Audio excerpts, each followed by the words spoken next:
Night in Ethiopia is unlike anywhere else on Earth. It does not arrive gently, but surges forward like an ancient beast, swallowing the sun whole and leaving behind cracks in the soil, dry, snake-like scars across the land.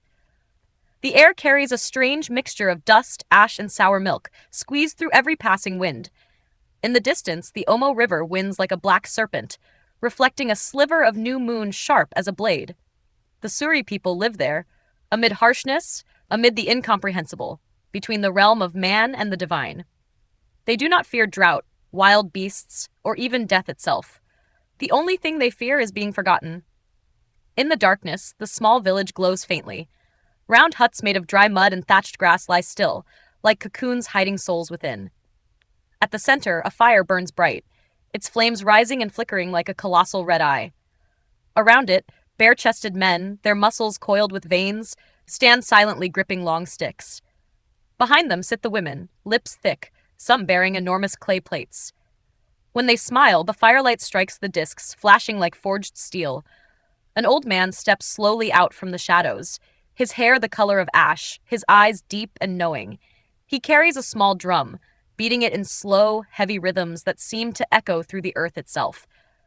That drumbeat calls to the spirits. It summons the stories of the tribe, tales of centuries lived beneath a burning sun and spilled blood. Open quote. On the first day, when the earth was still soft, the god drew our faces with the blood of a bull, he says, his voice low and rough like wind brushing stone.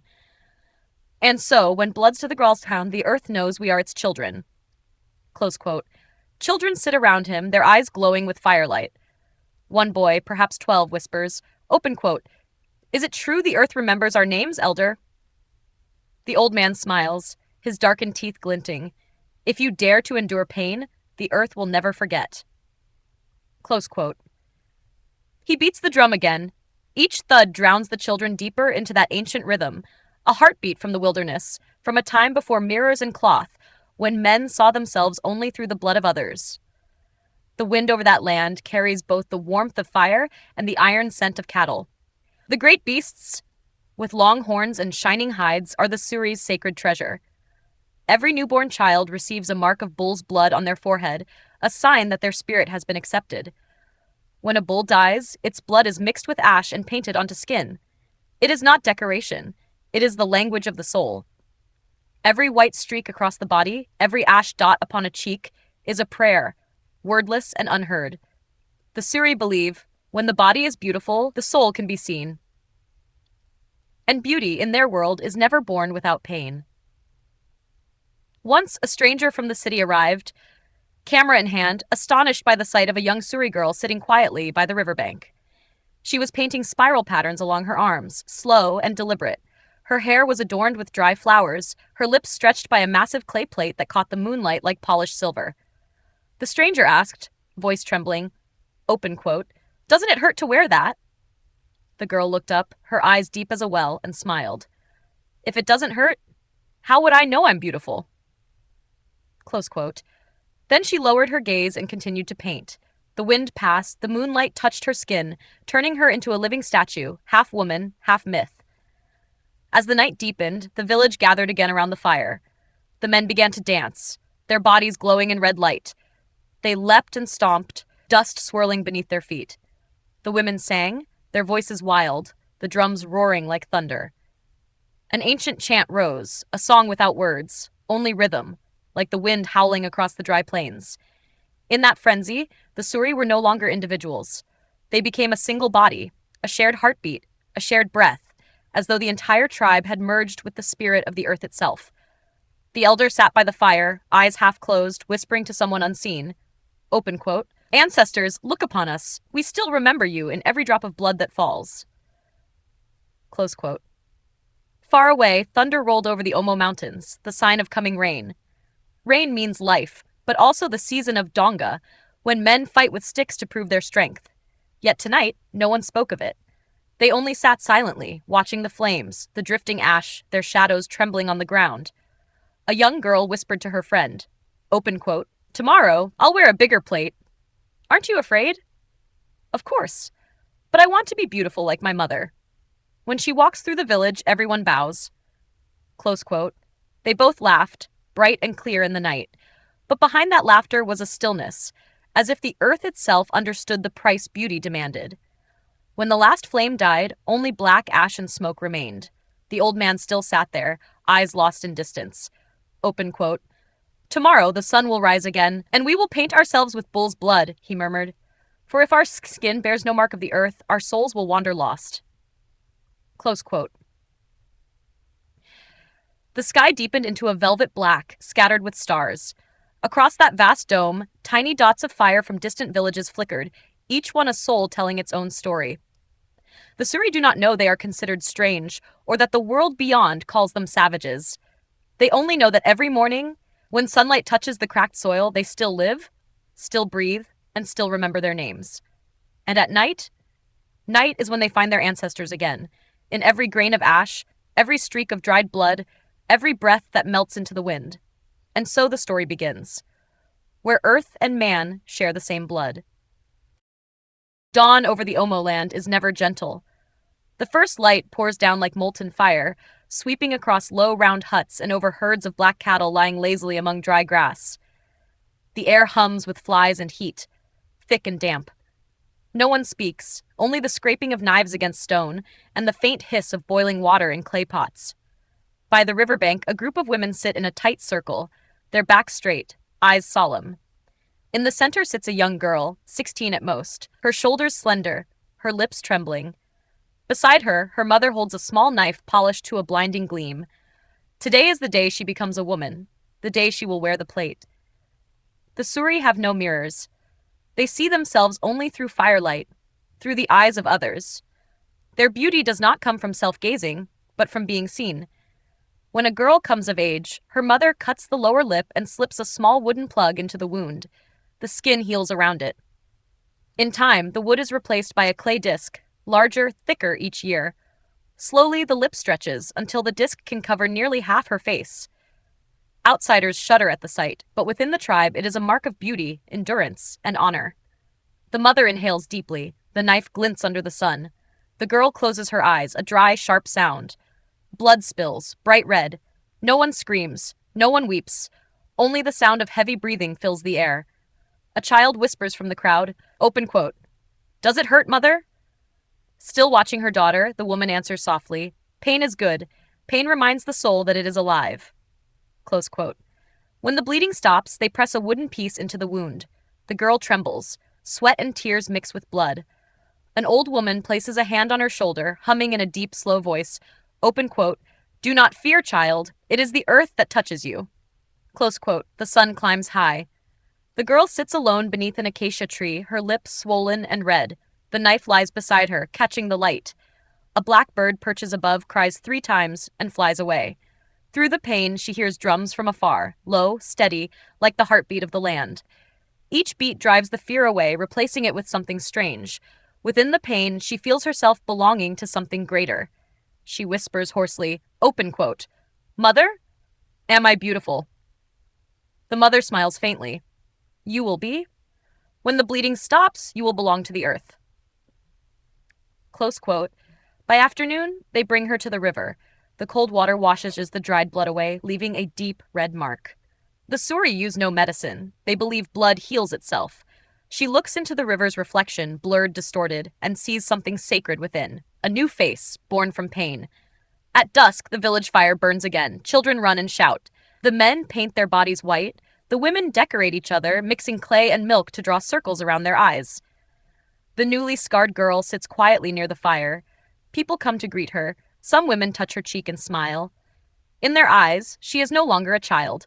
She has crossed the threshold of the soul. A young man approaches, tall, broad-shouldered. He sits beside her, his eyes glowing through the firelight. Open quote, "You are brave," he says.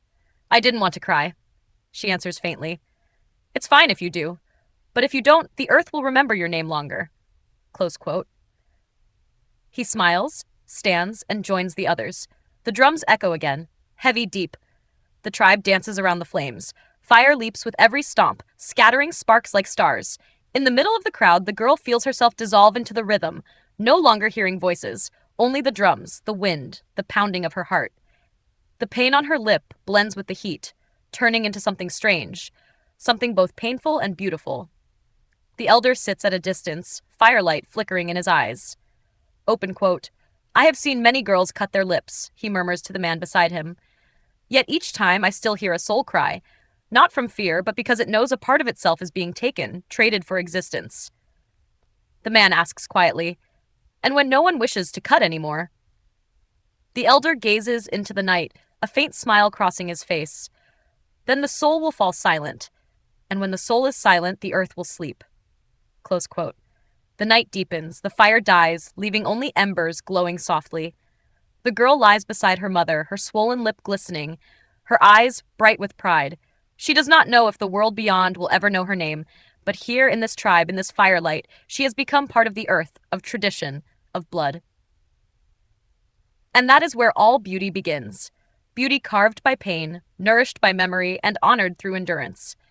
Across the river, the wind rises. Stars fall upon the water, their reflections shimmering like countless tiny disks. The silent souls of the Suri, gazing at themselves in the dark. Morning comes to the Omo Valley veiled in mist, a pale gray cloth stretched across the land. Cattle bellow in the distance. Children chase one another around the mud and straw huts. Smoke rises from clay hearths, all blending into the raw, pulsing music of Omo life. Arumi sits by the water's mirror, carefully painting white, winding lines on her arms, with ash mixed in cow's milk. It is more than adornment. Each stroke is a prayer, a charm against wandering spirits. When sunlight strikes her skin, the white lines shimmer on the dark surface like light slipping through tree bark. Her father, old Loru, approaches, leaning on a long staff. Open quote, Today is the day of Donga, he says, his voice rasping like wind scraping stone. The tribe's blood must be remembered. Close quote. Arumi stays silent. She knows her father no longer fights, but each season he returns to watch, the way he once stood among them, fierce and young. On the wide clearing beyond the village, the Suri men gather. Their bodies are coated in dust, muscles gleaming, carved as if from stone. They wear nothing but pride and red clay paint. Their eyes burn with fire. The drums thunder. Thump, thump, thump, thump. Each beat a challenge. Two men step forward into the circle, gripping long wooden sticks nearly 3 meters in length, thick and heavy, their ends rough and scarred. They lock eyes. No words, only the rhythm of their breath. Then, like lightning splitting the sky, they charge. The sticks swing, fierce, unyielding. A sharp crack. Blood sprays as dust explodes around them. One man's shoulder splits, crimson bright, but neither stops. They circle, strike, dodge. The sound of flesh meeting wood cutting through the air. The crowd roars, half terrified, half exultant. Arumi watches from afar. In a single flash of light, she sees a droplet of blood gleam midair, radiant, almost sacred. One final blow crashes against a chest. The weaker man falls, his breath shattering. The victor raises his stick high, shouting to the sky. The crowd surges forward, touching the blood that drips down his arm, a ritual of blessing older than memory. Old Loru steps closer, his gaze solemn, yet proud. Open quote, This blood, he says, will tell the earth that our tribe still lives. Close quote. Arumi lowers her head. She understands. In their world, blood is not merely life, it is language. The language of honor, of ancestors, of enduring spirit. That night, the village burns bright again. Songs rise, slow, heavy like lullabies to the earth. Above, trembling stars cast their faint glow upon scars, upon lips stretched by plates, upon eyes wild yet proud. Arumi looks around, at those faces strange and fierce, yet shining with undeniable beauty, the beauty of those who dare to touch pain, to be worthy of being called human. ID'd 72615, Variant Standard Night in Omo, English translation. The night in Omo is not merely darkness, it is a living creature that breathes slowly, hidden in the cracks of the earth, in the hum of insects and the flicker of firelight. When everyone has fallen asleep, Arumi still sits beside the dying embers, her gaze fixed toward the distant forest. The Suri believe that when the fire fades, the spirits of their ancestors arrive, gathering around the ashes to listen to those who remain awake. And if someone dares to speak their fear aloud, the flame will flare again, a sign that the spirits have heard.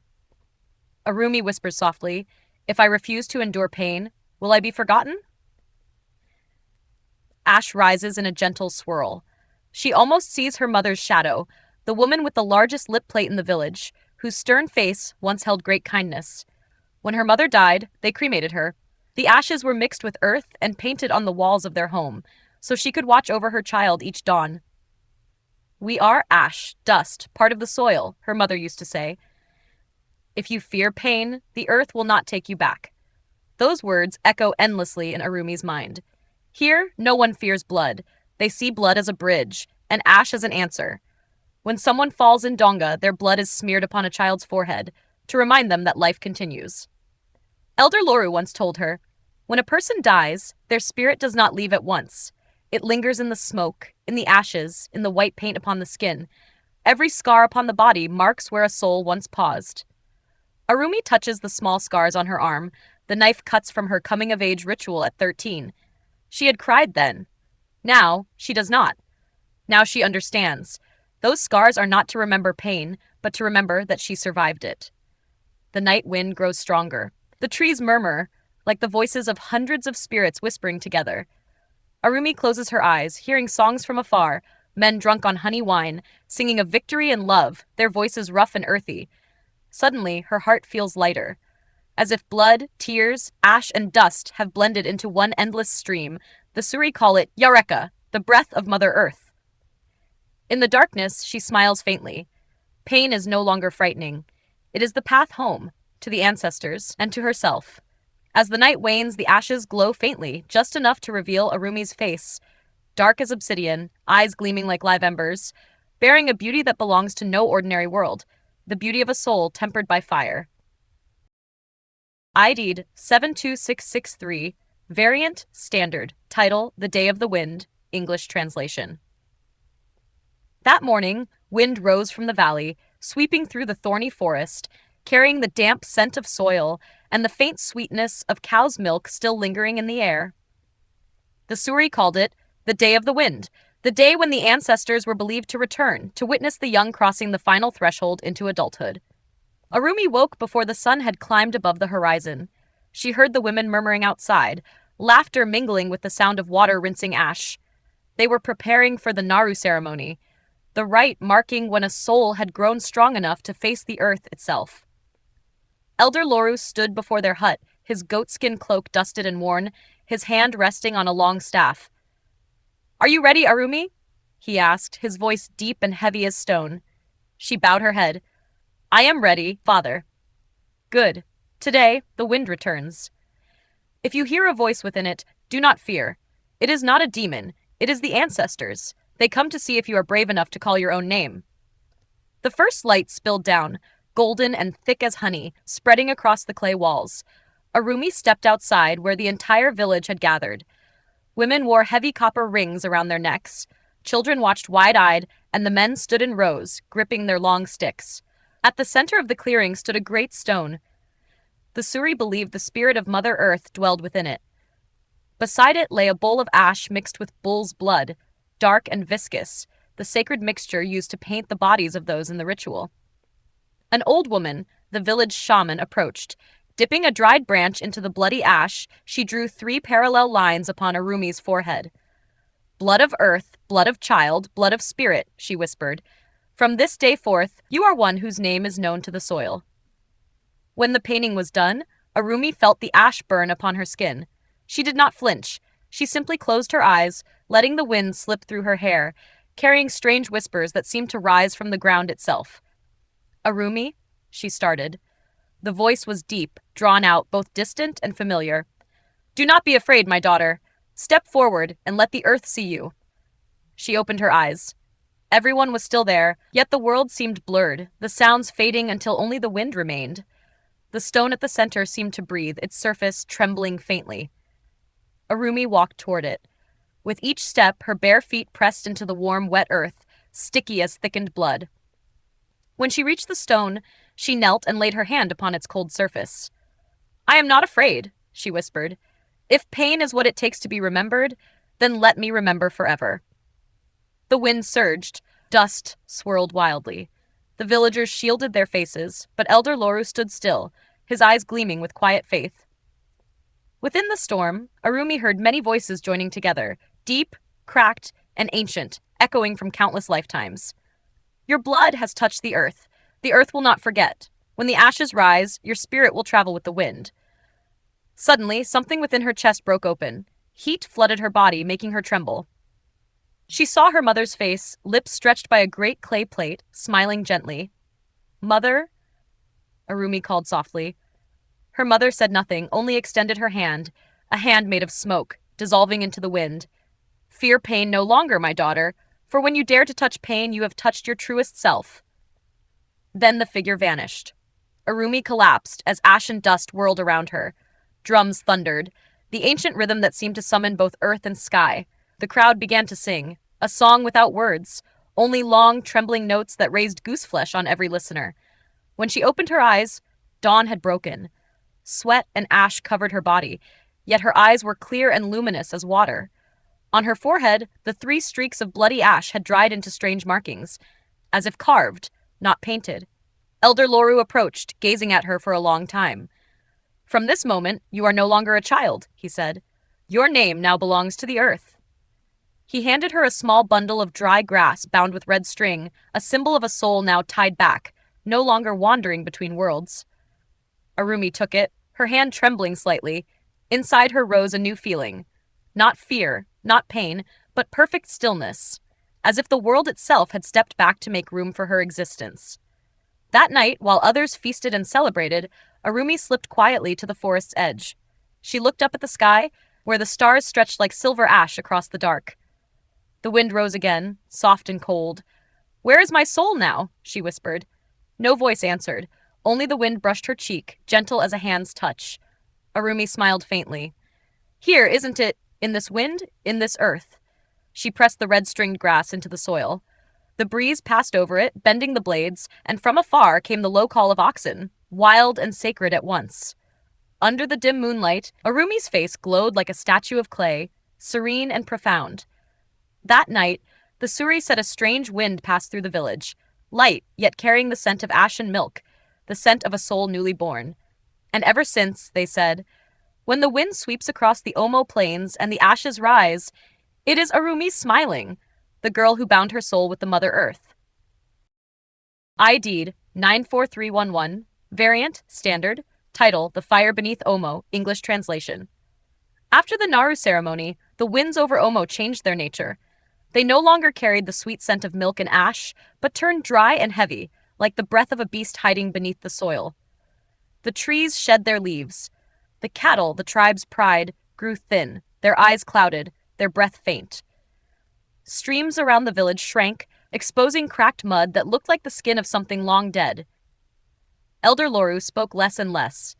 He would sit for hours by the hut's doorway, staring toward the barren hills, where dark clouds drifted without shedding a single drop of rain. When Arumi brought him water, he only murmured, "The earth is angry, my child." "Why is the earth angry, father?" Loru didn't answer at once. He took a handful of red dust from his pouch, let it fall to the ground, and watched the wind carry it away. Because people have forgotten how to listen. When we forget the earth's voice, it speaks in its own way. In the days that followed, strange signs appeared. At night, the fires in the hearths burned unusually high, their glow staining the hut's crimson. Some said they heard a deep rumbling underground, like someone beating a slow rhythm on a giant drum. Children whispered of faint lights flickering beneath the dry riverbeds, eyes watching from below. One evening, as Arumi ground ashes to make paint, she heard rustling from the forest. At first, she thought it was wind, but the sound grew clearer, a whisper in an ancient tongue she couldn't understand. "Who's there?" she called softly. No reply. Only a cold draft brushed the back of her neck, making her shiver. She stepped outside. The sky was black, the stars hidden by thick clouds. In the center of the village, the main fire, the heart of every Suri night, flickered low. Arumi sat beside it, feeling a weight in her chest, as though the earth itself were breathing beneath her feet. That night, Elder Loru summoned everyone. He stood in the circle of firelight, leaning on his staff, his voice hoarse and heavy. "We, the Suri, have lived with earth and fire since the first dawn. But now, the earth speaks words we cannot understand, and the fire cries out, yet we do not answer. If we do not make peace, Omo will abandon us." The crowd stirred. A woman asked, "How do we make peace, Loru?" He looked to the sky, where lightning flashed but rain never came. We must offer song and blood again, as our ancestors once did. We must call to the earth through fire, and let fire carry our words below. A ritual was decreed, the calling of the earth, a ceremony not seen in 3 generations. The Suri believed only the strongest spirit of the tribe could stand within the circle of fire and call Omo by name to calm its wrath. That night, Arumi could not sleep. The wind shrieked through the hut, sand slipping through every crack. Within it, she heard her name whispered, Arumi, thin as smoke. She opened her eyes.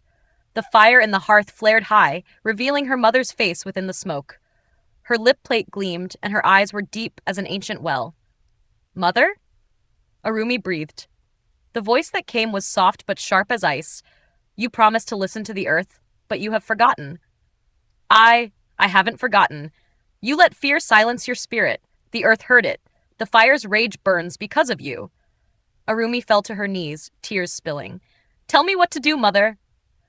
The figure wavered, fading into smoke, leaving only her voice. Go to where fire meets earth, where the ashes are still warm. There, you will hear the true heart of the mother. But beware. Once you hear it, you will never be the same again. Then the vision vanished. At dawn, Arumi told Loru everything. He was silent for a long time, then took her hand. Then you must go. No one else can. The fire has chosen you.